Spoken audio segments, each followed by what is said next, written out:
Well, we're gonna cut these U-bolts out, and explain why afterwards.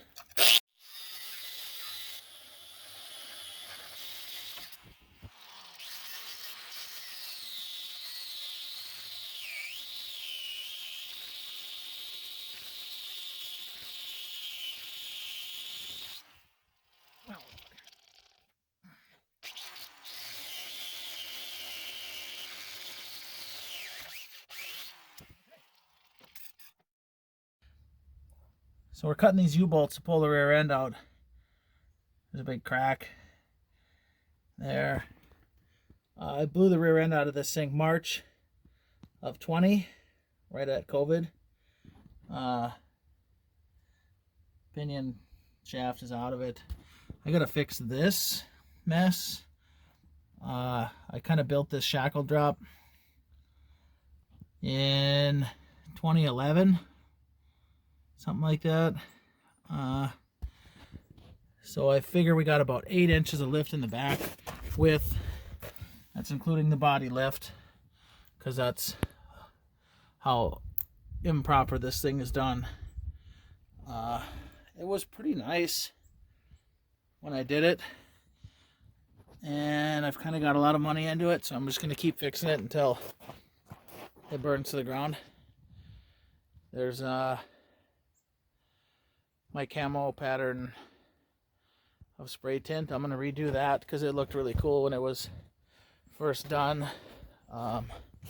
This one you can kind of see maybe a little better. I did a recessed license plate in there. I did it crooked on purpose. It's crooked AF.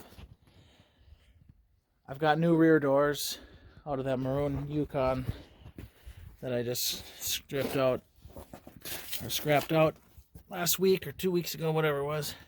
This block is super busted. The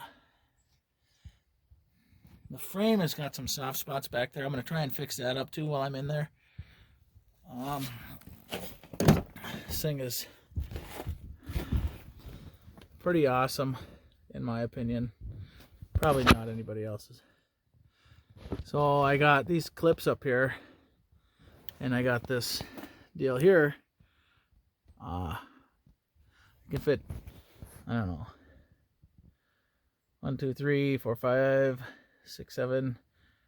So I got 11 clips. I think I had 10 fishing poles or 9 fishing poles and a push broom and a normal broom, and then this notch I could fit my 6-foot level in there.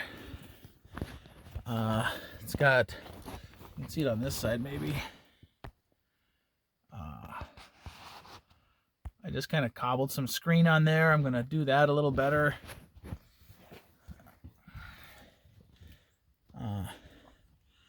Not sure how the ashtray got filled with water, but I'll fix that, whatever it is.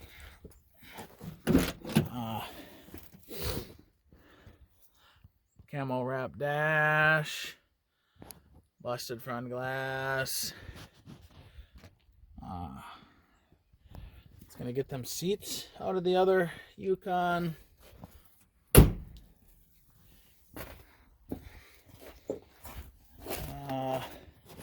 Let's see here. Going through the back window. These red and black wire, that is not for subwoofers, that's for a power inverter, so I can charge my tool batteries.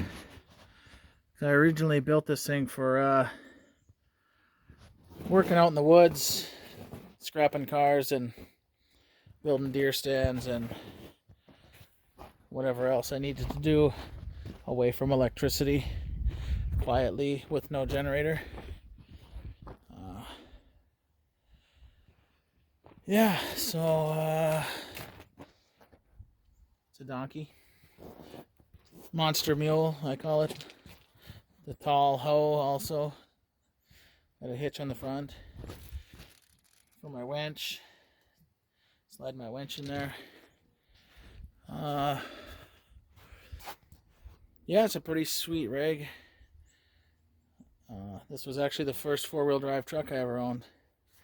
And I traded it for a minivan that I paid $400 for. And then I drove the van also for 2 years before I traded.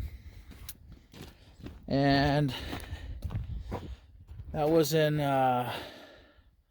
08, 09, something like that. And fuel prices was through the roof. And it had a fuel leak, and the guy couldn't afford to drive it back and forth to work. So we traded even up. And he was happy, I was happy, everyone was happy. Yeah. And it's a 2500. Not really. There's my, whatever. And then I got a snorkel, or I had a snorkel that plugged in here, but I ended up cutting it up and using it for something else. So there's a little tour of the Tall-Hoe. You'll be seeing some more of this.